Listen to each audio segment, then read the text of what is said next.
по повод патронатот и 90 години од постоењето на нашето училиште, имавме задача да снимиме интервју со наставничките Аца и Бранка.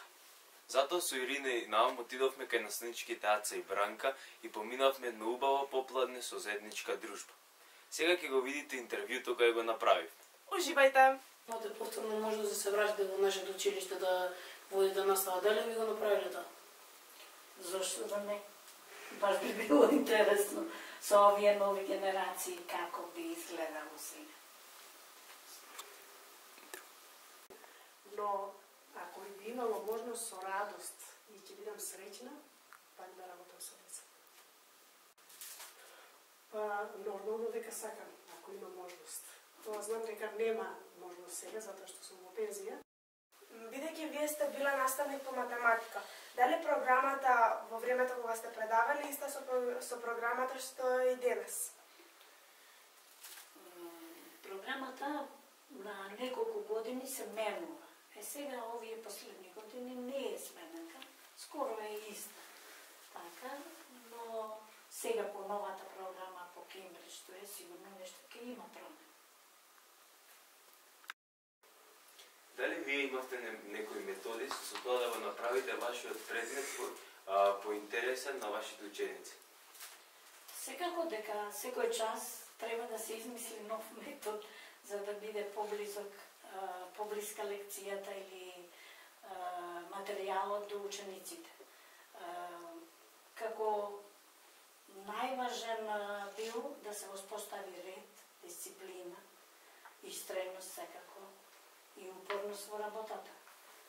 Од секогаш математиката била баук, нели, кај учениците, но јас сете успеав некако да се зближам со нив, да воспоставам другарски однос и да постигнам поголем успех кај учениците. Имавте ли посебни методи за да го направите вашиот предмет и час поинтересен за вашите ученици? Во денеска настава, бидејќи имаме реализација на повеќе предмети и децата се многу мали, па методот треба наставникот вистина да го одреди, тоа е да создадеш блискост кај учениците и да ги заинтересираш. Ако не им е интересно, децата не можат ништо да разберат и ништо да запомнат.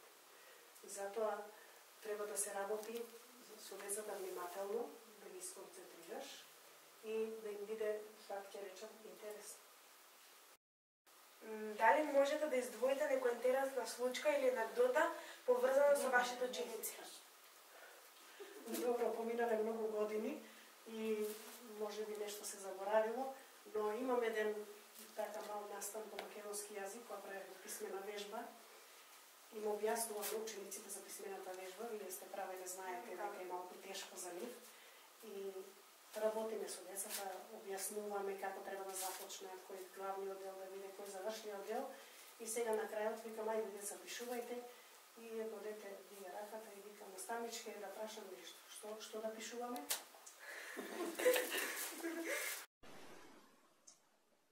Која генерација вам ви оставила најголем впечат? За моите 29 години работа во училиште, 29 генерации помина. Не можам да издвојам некоја посебно, затоа што во секоја генерација има добри и лоши ученици. Посебно да се издвои некоја не го може. За секој наставник, јас според мене, сите генерации се добри. Затоа што тоа се деца, со кои што работиме, кои што се ги сакаме, и на сите се подсетуваме.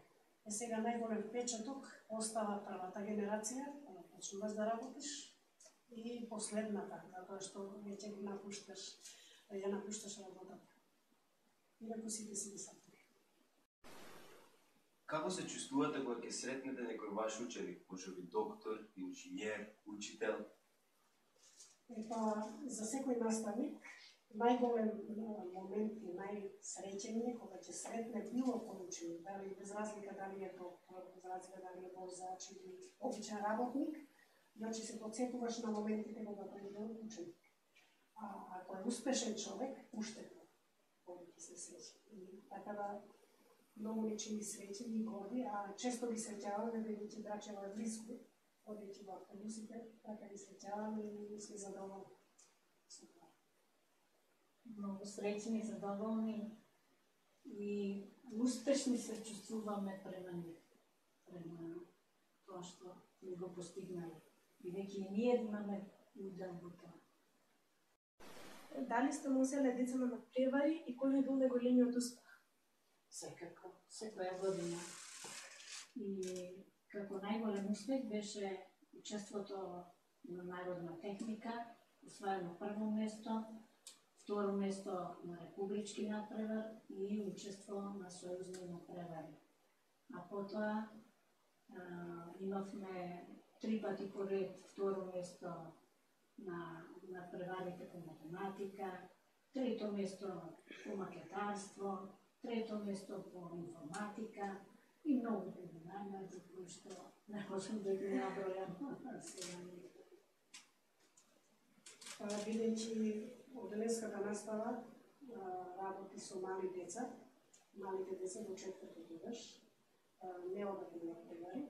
Јас бев одговорна на литературната секција, па ние учествувавме на литературни читања, поетски средби со поети познати, потоа учествувавме на литературни конкурси на ниво на општина Кисела Вода, каде што имаше ученици кои што освоиле награди за литературни текстови. Например, дали се сеќавате кој поет сте го сретнале, сте го запознале? Кај нас во нашето училиште имаше поетски читања, многу доаѓа Ненад Џамбазов,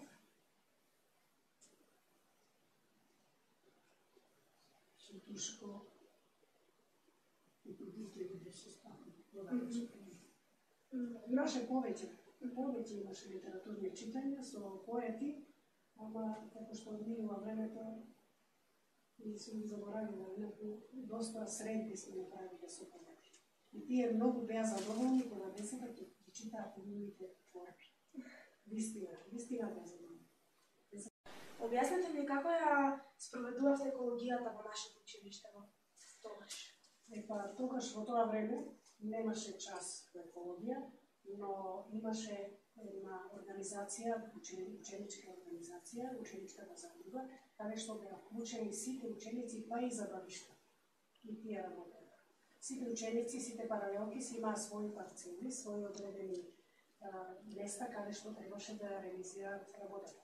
Некои беа цвеќари, некои поштари, некои се грижеа за домашните животни, за птиците, имавме кафези.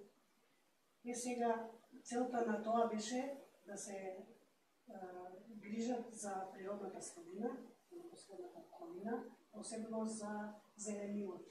Бидејќи зеленилото е многу битно за сите луѓе, не само за децата, највеќе за децата. Се грижеа за сите дрвца. Потоа имавме на едно време имаше празник 29 ноември, каде што децата засадуваа секое дете од прво деление засадуваше едно дрвце. И така да имаше и таа работна навика на децата и љубов кон природата. Целта беше да се создадат работни навики, и да се сака природата и да се одржува хигиената во училиште. Кој ви беше вам омилен предмет за предавање, а кој предмет најмногу го сака вашите ученици? Бидејќи во одделенската настава има повеќе предмети и одделенскиот наставник не смее да има омилен предмет, бидејќи реализацијата на програмата треба да биде равномерна со сите предмети, но сепак како омилен предмет што најмногу сакам да го работам македонскиот јазик со целата нејзина програма, а кај децата се разбира дека најомилен предмет е физичко воспитување, каде што сакаат да се опуштат, да игра, а најконцентрирани мислам дека сакаат да работат математика. Бидејќи работевме разновидни задачи, не секојаш бара нешто потешко и потешко и потешко, и оценувавме, по групи работеа, така да сака да работат. Како за крај, може ли да ми кажете рецепт за добар успех на училиштето? Секако, како што има дисциплина на часот за да се совладе една методска единица, така треба да има и редовност, соработка меѓу колегите, договарање и исполнување на тие договори за добар успех на училиштето. Добриот успех е и меѓусебната соработка не само во колективот, туку соработка и со другите училишта од регионот. Соработка имавме и со училиштето од Рачево, со Змешавкаре, со потоа од другите скопски училишта. Тоа највеќе го правихме преку тие средби, училички задруги, каде што децата се запознаваа со нивните гарчења, со нивниот успех, со нивните работни навики, не само рекохме во регионот на Драчево, во регионот на Скопје и во Македонија, туку и надвор од Македонија, во бившите југословенски простори.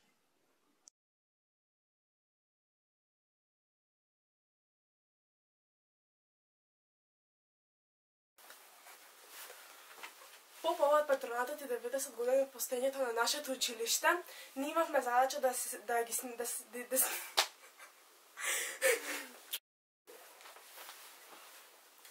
По повод патронатот и 90... Изгреших текстот. По повод патронатот и 90 години постоењето на нашето училиште, ние имавме задача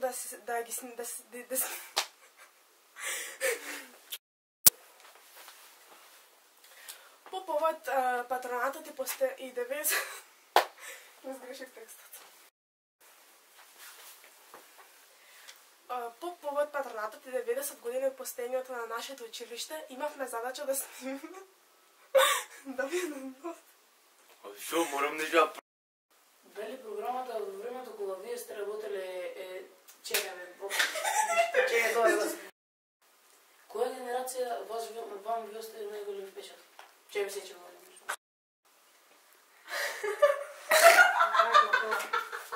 Прекини